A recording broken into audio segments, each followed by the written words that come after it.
মৰমৰ বন্ধু-বান্ধৱীসকল তোমালোক সকলোকে আমাৰ এই চেনেললৈ পুনৰবাৰ স্বাগতম জনাইছোঁ। বহু বন্ধু-বান্ধৱী আগৰ ভিডিঅ'ত কমেণ্ট কৰিছিলে যে ছাৰ প্ৰিভিয়াছ ইয়াৰৰ কুৱেশ্যন পেপাৰৰ মেথছৰ কুৱেশ্যনসমূহ ছল্ভ কৰি দিব লাগে। গতিকে মই চেষ্টা কৰিছোঁ তোমালোকক উত্তৰখিনি কৰি দিবলৈ ভিডিঅ'টি শেষলৈকে চাই থাকা। এই কুৱেশ্যনটো 2024 চনৰ ডিএলএডৰ প্ৰি এণ্ট্ৰি টেষ্ট এক্সামত আহিছিলে। কুৱেশ্যনটি আছিল যে 100ৰ পৰা 175 লৈ স্বাভাৱিক সংখ্যাৰ যোগফলসমূহ উলিওৱা। What is the sum of the numerical number between 100 and 175? ইয়াৰ উত্তৰটো আমি এনেধৰণে উলিয়াবলৈ লাগিব। দুই তিনিটা পদ্ধতিৰ সহায়ত ইয়াৰ উত্তৰটো উলিয়াবলৈ পাৰি। ঠিক আছে, ইয়াতে যেহেতু আমাক 100ৰ পৰা 175 লৈ সুধিছিল, যদিও আমাক 100ৰ পৰা 175 লৈ সুধিছে, আমি কি কৰিম? প্ৰথমতে 1ৰ পৰা 1ৰ পৰা 175 লৈকে আমি উলিয়াম। ঠিক আছে, 1ৰ পৰা 175 লৈ। এতিয়া এইটো স্বাভাৱিক সংখ্যাৰ যোগফল উলিওৱা এটা সূত্ৰ আছিলে। এই সূত্ৰটো হৈছে n into n plus 1। ঠিক আছে, n plus 1 divided by 2।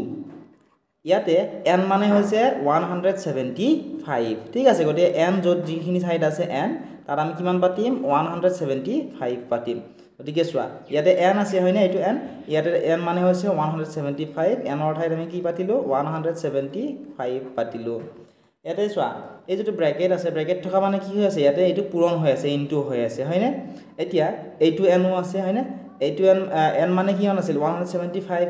এই 175ৰ লগত যদি আমি এই একটো যোগ কৰি দিওঁ, কিমান পাম? 176। ইতিমধ্যে ব্ৰেকেট থকাৰ কাৰণে পূৰণ হৈ আছে, গতিকে আমি পূৰণ চিন আমি দি দিলোঁ। n মানে হৈছে 175। 175ৰ লগত সূত্ৰমতে একটো যোগ কৰিব লাগিল। যোগ কৰিলে কিমান হ'ব? 176। আৰু তলত কিমান আছে? 2 আছে। এতিয়া আমি কটাকটি কৰিব পাৰিম নে চাওঁ আহাচোন। কটাকটি আমি কৰিব পাৰিম, কাৰণ 176ৰ একৰ স্থানত 6 আছে, একৰ স্থানত 6 থাকিলে 2ৰে হৰণ যাব। 2ৰে প্ৰথমতে আমি 17 হৰণ কৰোঁ আহাচোন। 2ৰে 17 কেইবাৰ যাব? 2ৰে 8 বাৰ গ'ল। 2 8 গুণ 16 হয়নে? 17ৰ পৰা 16 বিয়োগ কৰিলে 1 ৰ'ল, সেই ৰৈ যোৱা 1টো 6ৰ লগ লাগি 16 হ'ল। আকৌ 2 8 গুণ কিমান হ'ব? 16 হৈ যাব। ঠিক আছে, এতিয়া আমি ইয়াতে কি পালোঁ চোৱা? 175 into 88 পালোঁ। গতিকে আমি কি কৰিম? 175ৰ লগত 88 আমি পূৰণ কৰি দিম। আৰু 175ৰ লগত যেতিয়া আমি 88 পূৰণ কৰিম, তেতিয়া আমি কিমান পাম? তেতিয়া আমি পাম, তোমালোকে পূৰণটো ধুনীয়াকৈ কৰি চাবা। পূৰণ কৰিলে আমি পাম 15,400। ঠিক আছে, তোমালোক মই আৰু পূৰণটো কৰি নেদেখাওঁ, তোমালোকে পূৰণটো কৰি চাবা। 15,400 পাম। কিন্তু এইটো উত্তৰ নহয়। কিহৰ কাৰণে? কাৰণ ইয়াত আমি কিহৰ পৰা উলিয়াইছোঁ? 1ৰ পৰা 175লৈ উলিয়াইছোঁ। আমাক উলিয়াবলৈ দিছিল 1ৰ পৰা 175লৈ। গতিকে আমি নেক্সট ষ্টেপত আমি কি কৰিম চোৱা, এইবাৰ আমি উলিয়াম 1ৰ পৰা 99 লৈকে। ঠিক আছে, 1ৰ পৰা এইবাৰ আমি উলিয়াম 99 লৈ। একেটা সূত্ৰই হ'ব। ঠিক আছে, একেধৰণে আমি কৰিব লাগিব। আমি ধুনীয়াকৈ পাতি ল'লোঁ, n into n plus 1 divided by 2। ইয়াতে nৰ ঠাইত কি হ'ব? nৰ ঠাইত হ'ব ইয়াতে 99। গতিকে আমি 99 পাতিলোঁ। ইয়াতে পূৰণ হৈ আছে কাৰণে পূৰণ চিন দিলোঁ। এই n মানে 99। 99ত 1 যোগ কৰিলে হ'ব, বা 1 প্লাছ কৰিলে হ'ব 100। 99 into 100, আৰু তলত কিমান আছিলে? 2 লিখিলোঁ। এতিয়া কটাকটি কৰিব পাৰিম। 2ৰে 100 কিমান বাৰ যাব? 50 বাৰ। 50 2 গুণ 100। এতিয়া ইয়াতে কিমান পালোঁ? 99 into 50 পালোঁ। গতিকে চোৱা, 99 into 50 আমি লিখি দিলোঁ। 99ৰ সৈতে যদি আমি 50 ইনটু কৰোঁ, পূৰণ কৰোঁ, তেতিয়া আমি কিমান পাম? তেতিয়া আমি পাম, এইটো পূৰণ কৰিলে আমি পূৰণ ফলটো পাম 4950। ঠিক আছে, তোমালোকে পূৰণটো নিজে কৰি চাবা। 4950 পাই গ'লোঁ। এতিয়া যিহেতু আমাক কুৱেশ্যনত সুধিছিল যে 1ৰ পৰা 175লৈহে উলিয়াব লাগে, গতিকে আমি এইটো কিমানলৈ উলিয়াইছিলোঁ? 1ৰ পৰা 175লৈ উলিয়াওঁতে আমি কিমান পালোঁ? 15,400 আমি পালোঁ। 1ৰ পৰা 99লৈ উলিয়াওঁতে আমি 4,950 পালোঁ। গতিকে যিহেতু আমাক সুধিছিলে 100ৰ পৰা 175লৈ, গতিকে আমি এই যিটো 1ৰ পৰা 175লৈ পালোঁ, ইয়াৰ পৰা 1ৰ পৰা 99লৈ যিখিনি পালোঁ, এইখিনি আমি বিয়োগ কৰি দিম। অৰ্থাৎ আমি কি কৰিম?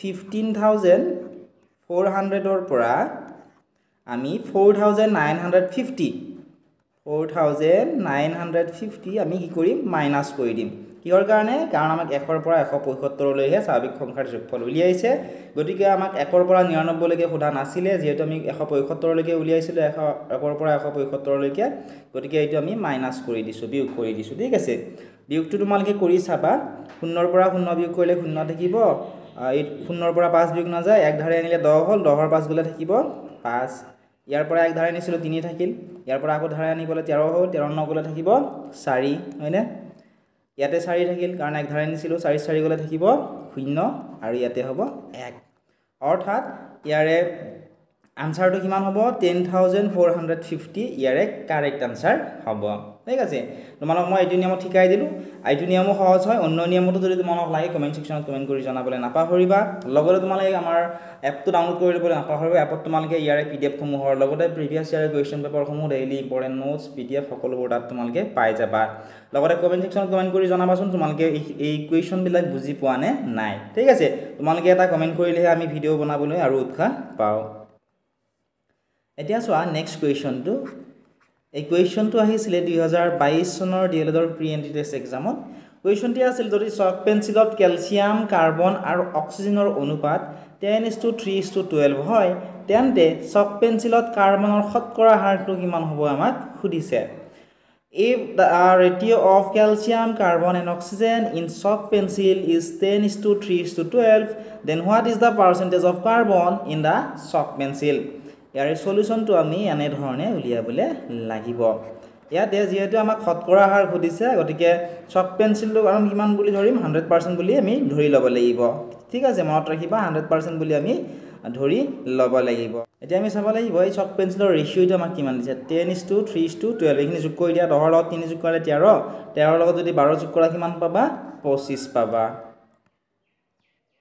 গতিকে ইয়াৰ পৰা আমি কি কম পালো এই যেটো 100% ৰ ভ্যালু এটো কিমান হ'ব 25 হ'ব গতিকে তোমালোকে এনে ধৰণে লিখি ল'ব লাগিব ইয়াতে 100 ইয়াতে লিখিব লাগিব 25% টো দি ল'ব পাৰা চিহ্নটো বা চিহ্নটো ঠিক আছে এনে ধৰণে দি ল'বা নেক্সট প্ৰশ্নটোত যেহেতু আমাক কাৰ্বনৰ খুদিছিলে গতে ক্যালসিয়ামৰ কিমান আছিল 10 আছিল কাৰ্বনৰ আছিল 3 আৰু অক্সিজেনৰ আছিল 12 গতিকে আমাক যেহেতু খুদিছিল যে কাৰ্বনৰ শতকৰা হাৰ কিমান গতিকে কাৰ্বনৰ যেহেতু 3 আছিল আমি ইয়াতে কি কৰিম ইনটু দি কি পাতিম 3 পাতিম ঠিক আছে এবাৰ আমি নেক্সট কটাকটি কৰিব এতিয়া চোৱা 3 ৰে আমি 25 কটাকটি কৰিব নোৱাৰো গতিকে 25 ৰে কিন্তু আমি 100 কটাকটি কৰিবলৈ পাৰিম 25 4 গুণ কিমান হ'ব 25 4 গুণ হ'ব 100 অৰ্থাৎ 4 ৰ লগত যদি আমি 3 পূৰণ কৰিম 4 3 গুণ কিমান হ'ব 4 3 গুণ হ'ব 12 আৰু শতাংশ চিহ্নটো ইয়াতে দিব লাগিব অৰ্থাৎ 12% হ'ব ঠিক আছে এইটোৱে হৈছে ইয়াৰে উত্তৰ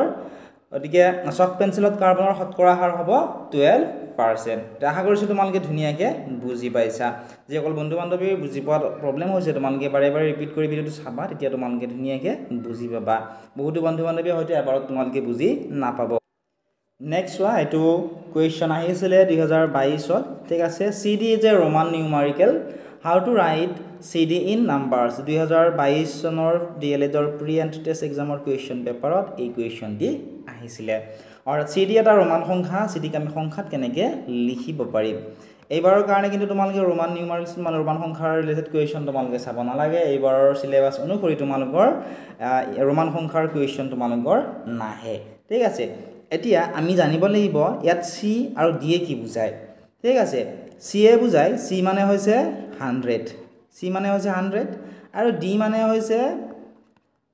হৈছে 500 ঠিক আছে এটো মনত ৰাখিব লাগিব তেতিয়াহে তোমালোকে এনেকুৱা ধৰণৰ ৰোমান সংখ্যাৰ ৰিলেটেড কোৱেশ্চন দিলে তোমালোকে পাৰিব লাগিব ঠিক আছে পাৰিবা এতিয়া চোৱা ৰোমান সংখ্যাৰ লিখাৰ কিছুমান নিয়মাৱলী আছে সেই নিয়মসমূহ হৈছে ইয়াতে চোৱাচোন C ৰ পিছত D আছে C ৰ আগত D ৰ আগত কি আছে D ৰ আগত C আছে হয়নে গতে ডাঙৰ সংখ্যাৰ আগত যদি সৰু সংখ্যা থাকে অৰ্থাৎ D ৰ আগত কি আছে C আছে ডাঙৰ সংখ্যাটোৰ আগত যদি সৰু সংখ্যা এটা থাকে তেতিয়া ৰোমান সংখ্যাৰ নিয়ম মতে আমি ডাঙৰটোৰ পৰা সৰুটো বিয়োগ কৰিব লাগে অৰ্থাৎ ইয়াতে যেহেতু 500 আছে এই 500 ৰ পৰা আমি যেহেতু ডাঙৰটোৰ আগত সৰুটো আছে 500 ৰ পৰা আমি কি কৰিম এই 100 টো আমি বিয়োগ কৰি দিম 500 ৰ পৰা যদি আমি 100 বিয়োগ কৰো তেতিয়া আমি পাম 400 ঠিক আছে এইটোৱে হৈছে ইয়াৰে উত্তৰ এতিয়া তোমালোকে যদি অন্য পৰীক্ষাৰ কাৰণে প্ৰিপেয়াৰ কৰি আছা ৰোমান নিউমাৰিকেল ৰিলেটেড কুৱেশ্যন যদি তোমালোকৰ পৰীক্ষাত আহিব বা চিলেবাছত যদি আছে তেতিয়াহ'লে তোমালোকে ৰোমান সংখ্যাৰ